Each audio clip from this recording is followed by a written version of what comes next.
Now, I complete the monthly deer chores and try to get people, give you ideas of what to do every single month of the year. And there's a lot of times that I'm incorporating what I'm doing. And that's why it's different from year to year.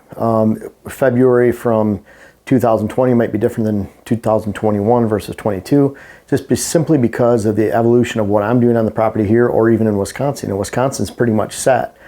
And unless I buy that property, there's not a lot I can do as far as cutting or planting trees, anything. I'd love to have stands of conifer over there, for example, because I have some areas out in open fields that could be converted to some really good thermal protection cover that I think would help diversify that property, because there's already decent hardwood regeneration. There could be a lot more bedding, but what they lack in that area is enough thermal protection to hold deer on that property for the entire winter time. They usually go somewhere else to get out of the wind and find that type of cover.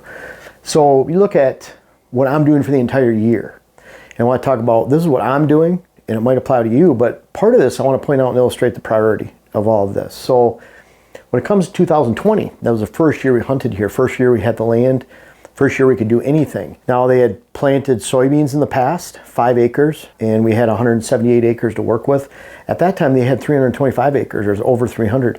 So they had over 300 acres, and they relied on 5 acres of beans. Well, as you can imagine, real estate listing, we had a lot of bucks and velvet, not much deer and hardhorn. In fact, probably 6 or 7 to 1. And that was because they had beans during the fall, and the deer would go find food elsewhere. So they didn't have a lot of deer in November, December, especially in the form of bucks, because those mature bucks will go find the food somewhere. Does and fawns, they're here today, they're here to stay. They're a lot more home bodies, smaller home range overall, and they're not going to travel as far as mature bucks to find that great habitat. So poor access. A lot of times they're accessing by side, hunting rednecks right in the middle or on the edge of a big food plot, spooking a lot of deer. The neighbors would wait for those deer to come on. And so we had some changes to do with access food, fall food, making sure we had food that lasts, not down to the dirt like the beans were by October 1st.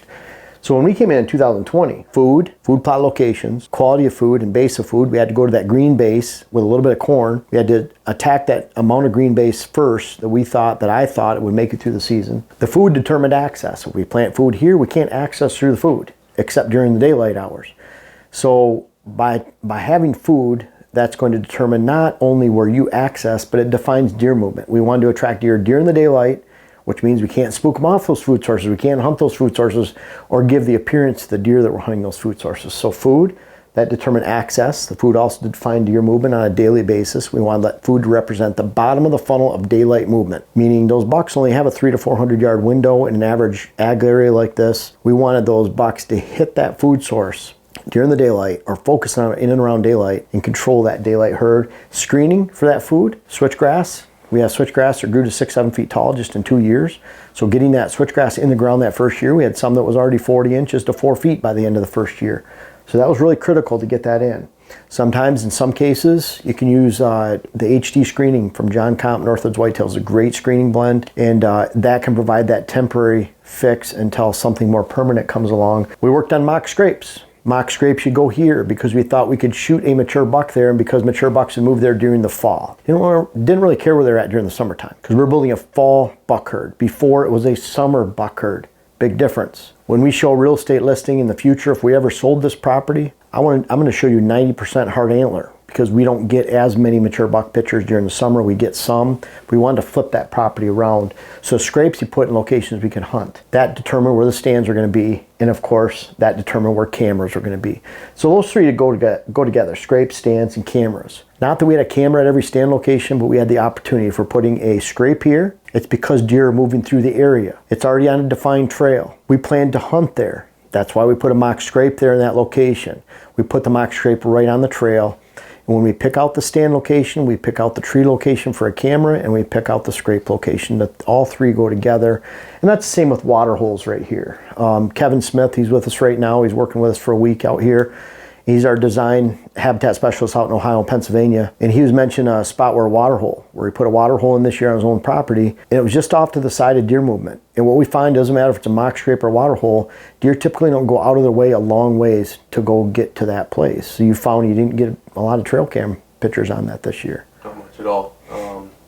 Pretty eye-opening because you naturally will think it's going to be an attractant. What you say, you establish your food, you find your corridors, and then you enhance those travel corridors with muck mines, water holes, and such. So that was a big learning point on my end, and I'm sure it happens across the board. Even the properties we walked in Ohio, we saw the same thing, you know. Oh yeah. Pines that weren't being hit just solely because that wasn't where deer were traveling. Well, it's always a guessing game. You think deer are going to be here during the hunting season, right.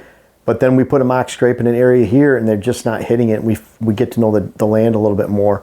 Most of the time you can figure out where those areas are going to be. But the reason we're putting a mock scrape or a water hole there in the first place is because we expect to kill a buck there within that movement that's typically already there, or relating to a major food source that we're adding, and that's a different story altogether. So these things without water, water is not that important. It just defines and enhances the movement for a spot to shoot a buck. So if you're just adding water to the land, just to add water, if it's not by a bow stand, that's a sin in my book. You can't do that. It's got to be in front of a bow stand. And that's why with properties that already have water, I'm not saying that's a bad thing. Usually there's a lot of diversity of habitat then when you have lowland and a highland in the same property. But it defeats your ability to actually have water to use as a movement enhancer right in front of a stand location that's been predetermined. So all of this came first in 2020. 2021, we added water, we added more switchgrass, more tree stands, got to know land a little bit more deer blinds, more food. And so with all of that, we were taking those steps. And then in 2022, I have a long list of things we're doing this year. And number one, bedding pockets. I'm still cutting those. And I did cut bedding pockets in 2021. I should have mentioned that, not in 2020, because that wasn't a priority. Everyone talks about bedding areas and enhancing the timber stand improvement. But if you don't have the deer there in the first place, enhancing the timber and making bedding pockets, that's not going to attract deer to the property. You have to have that quality food source. That's why I put food plots in first. And I do this for a living. If I thought going down on the property and not having food plots, not having to worry about spray, plant, all those steps to get a successful food plot and weed control, I'd just go in with a chainsaw and start cutting. That'd be a lot easier. But that's second step, third step. A lot of times we go over priorities of the client. Those bedding pockets. Again, if the deer aren't hitting that food source in the afternoon, then the bedding pockets aren't of any use if the deer aren't there. A lot of times creating bedding pockets, you're creating browse, necessary browse and bedding locations, which is what we're doing, so that we can hold more deer within our cover during the daylight hours and then send them to our food in the afternoon.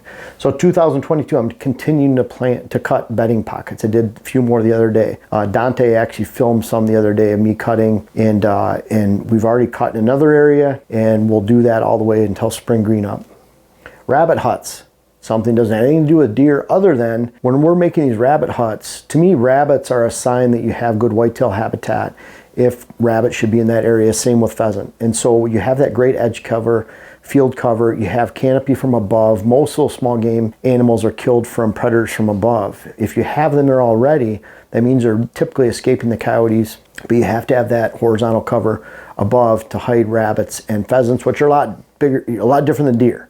You don't have hawks coming down and taking a deer. So they don't need that horizontal cover above, but those small game species do. The cool thing is about the rabbit huts, they're adjacent to switchgrass where we want screening for access anyways. And then we're cutting around those rabbit huts with low hinge cuts to go just over our 3 pallets that we're putting on the ground for those rabbits to live in, with that multi-layer nesting area for rabbits and their young and escape cover. So we're making a screening wall a lot of times that's 100 feet wide. And it's in an area where we already have screening. So we're screening the woods for deer behind. So we're thinking about where there could be a flat where a deer is bedding on the back side of it, and then we're building a rabbit hut there with screening. So we're further screening. So it does help our whitetail and edge cover, pheasant cover, but it's a great activity. Number 3, food plot expansion. We're expanding our food plots again because fall food wins. Fall food going into the winter, we like finding the sheds during the winter time. But we want to actually build a deer herd, and if you don't have that quality fall food of food plots in the form of food plots, then you're not going to be able to build a deer herd. Maybe you do temporarily because you're only the one working on your timber and creating browse and regeneration. But the second someone puts a quality food plot program in within a mile of your property, you're going to lose those deer. It's just the way it works, unfortunately. Then you get to see them at night. Only the person building a deer herd during the daylight is the one that experiences a quality herd and a quality hunt when it actually matters. So we're expanding our food plots by about 2.5 acres. That means flagging off the areas when there's snow on the ground, when there's no leaves, we can seed easily, and then we'll make plans to actually cut those food plots in. Number 4, switchgrass frost seeding, pollinator blends. We're continuing to do that. I just talked to John Comp from Northwoods Whitetails. We're adding another 2.5 to 3 acres of switchgrass. So we make sure we have that seed. We have pollinator blends that are going in next to that. John's actually developing a non-grass pollinator blend. You don't want grass in the mix because it'll lay down during the wintertime. It's not cover anyways and they don't eat it. So you want broadleaf weeds, for example, different types of goldenrods, be it bee balm, could be clovers, alfalfa, but you have broadleafs that are coming in, milkweed. There's a huge amount. I think John's mix he sent me is probably 30 seeds long. But you want that adjacent to that solid switchgrass. In areas of southern Indiana, Illinois, you might be able to get away with a mix of bluegrass, Indian grass, big blue stem, little blue stem, and switchgrass, and have that cover stay because you don't have that smothering wet snow that smashes it all down one time and takes away the cover for the winter time. The limiting factor is that winter cover, but you still have to have that food and those pollinator blends for birds, butterflies, bees, pheasants, rabbits during the summertime and the growing season, and for browse adjacent to that. So we're doing that. As soon as the snow opens up, we're frost seeding and getting that on the ground. Where Kevin's at over in Ohio, Pennsylvania, a lot of times you get spring green up. Kevin, are you east of Pittsburgh? About an hour east of Pittsburgh, yeah. Yeah, so those areas open up earlier than we do as far as colder temperatures, warmer temperatures, spring green up. So he'll be able to frost seed a lot earlier than we will. Number 5, new water holes. I put 5 out last year and I have about 2 that I want to add this year. And so that'd be 7 on 245 acres. Sometimes you can have 3 on 40 acres. But on 500 acres, that doesn't mean that you're going to have 3 times 12 or 3 times 15. You have an oversaturation of water at that point. The value of each water hole goes down. That's why I only recommend 1 mock scrape per stand location. Because if you have any more than that, the value of 1 is greatly decreased. Used to be the thought, I never believed in it, but people would rim their food plots and scrapes thinking, well, bucks would come there. But if people are over hunting the food plot, bucks don't show up until after dark and they scrape a couple of those and move on. It's not like they go around the circle of 80 scrapes and make scrapes. It was, quote, time management. You're going to keep more on your property. Well, if that was the case, they might leave their bedding area 300 yards away and they have 30 scrapes to hit on the way there. They wouldn't ever reach you during daylight. So the point is, have 1 per stand location. If we have adjacent scrapes that aren't shootable, that are natural, a lot of times we even cut them down during the season because we want that priority of 1. That means 1 licking branch, not 5, that they can spread their scent on. Usually when you hit 1, I want 1 licking branch with a lot of scent, all the scent from the area to accumulate there. That makes a good mock scrape. So we're adding those water holes, just a couple. And I can't wait to show you guys that because water holes are some of my favorite areas to hunt. It's where we show a lot of trail cam photos too because they're so consistent for bucks coming in and hitting during the day. Always make sure with any of this, you check with your game regulations. I think in Illinois it might be you can't use water holes. I'm not sure if that's the case. It's funny because states will ban a container water hole that has no mud, but they'll allow a natural water hole or a puddle to live in the woods where it propagates the EHD midge and spreads EHD. Where a container water hole doesn't do that. It doesn't have that mud and that drying and cracking mud that propagates the EHD midge and spreads EHD. So actually container water holes, there's no reason I can think of that they would be any less safe than a natural, and you could even make an argument that they're actually safer than natural water holes that are occurring everywhere. So I guess we have to dry all those out on your property if you're in a state that has been misinformed and they're banning container water holes. Number 6, blinds and stands. We have some really cool 3 tower stands from Jack. They're tripod stands. I can't wait to put those in this year. He's finally getting enough steel this year. It's just been crazy the last couple of years. He's been selling out early of all his tree stands, so order early if you're getting some from Jack. Okay, I wanted to make sure, but you got to order those family tradition stands early. In a case like around here, what's kind of nice is Lacrosse Archery in La Crosse, Wisconsin is picking up family tradition stands, and make sure to sell them out, grab them, but they'll be gone fast. So Anthony there at Lacrosse Archery, make sure they have them before you go in there. And then Ryan Sports Shop up in Duran, Wisconsin, he's been selling family tradition stands for a long time. He is a big dealer in the area. He sells a lot of stands. Those 2 shops are probably 80 to 100 miles apart. So if you're out in this area, support both of those. There's not a lot of dealers in this area. And certainly if you're having trouble finding them, call Jack at Family Tradition. Just look up the number online. You can talk to him. He'll probably be the one that answers, but he's had that business for close to 20 years. Family Tradition stands have been around for about 30 years. And then we're adding a couple redneck blinds this year. And I'm very strategic about those redneck blinds. I want to height them. I want to have at least a small bow hunting opportunity out of them.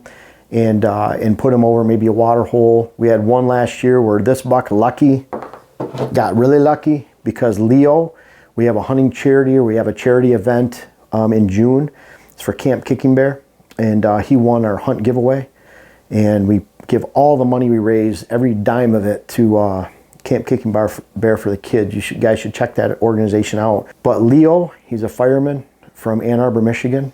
He's actually a buddy of a friend of mine, Mike Pratt. And Leo came out here, and Mike came along with him. He won that hunt giveaway, and he missed Lucky, unfortunately. Sorry, Leo.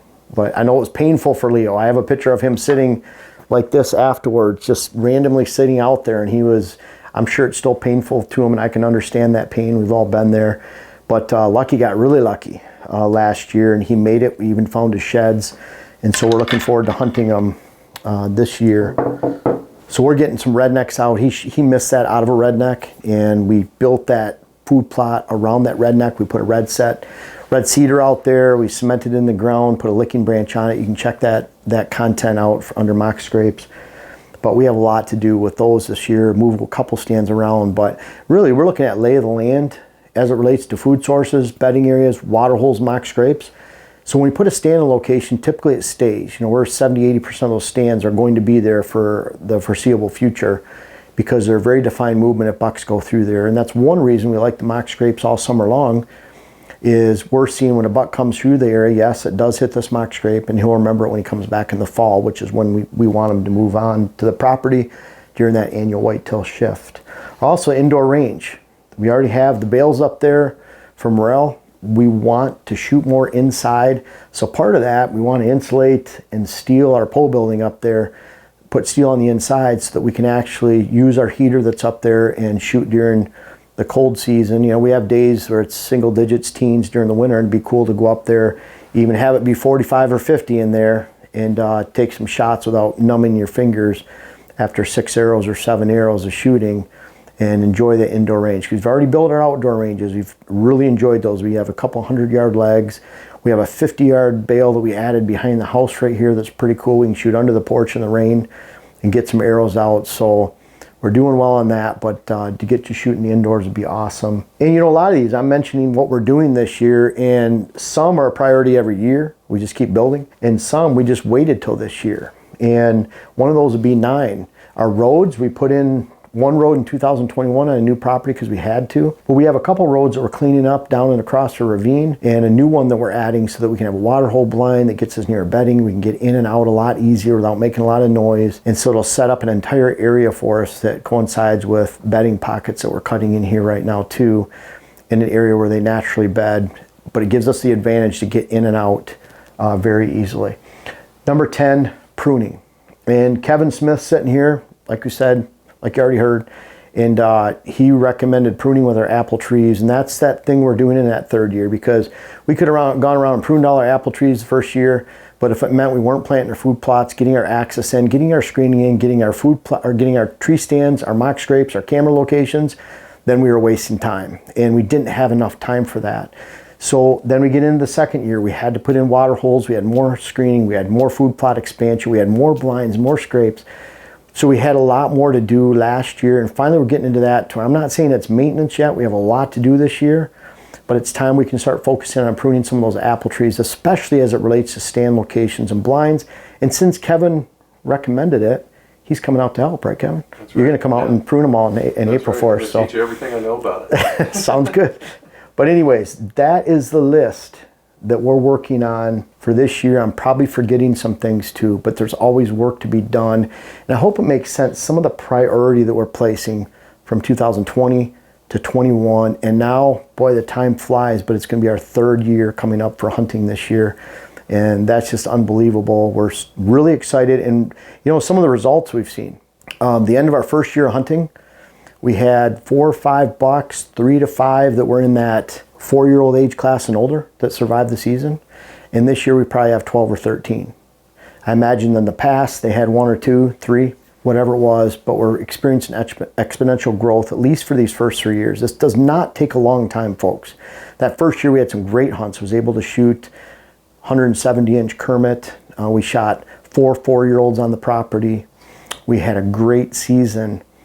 but we expect a lot better every year for those first 3 or 4 or 5 years. It doesn't take a long time, because if you're changing access, if you're adding fall food and you're managing it correctly, not spooking the deer off, if you're complementing that with either existing bedding or adjacent bedding, you're getting your stands and your access so you're not spooking deer out of bedding or food, and you're changing how you hunt the land. And typically when we're hired to go out, it's whitetail habitat solutions, but what we're doing is offer solutions for hunting.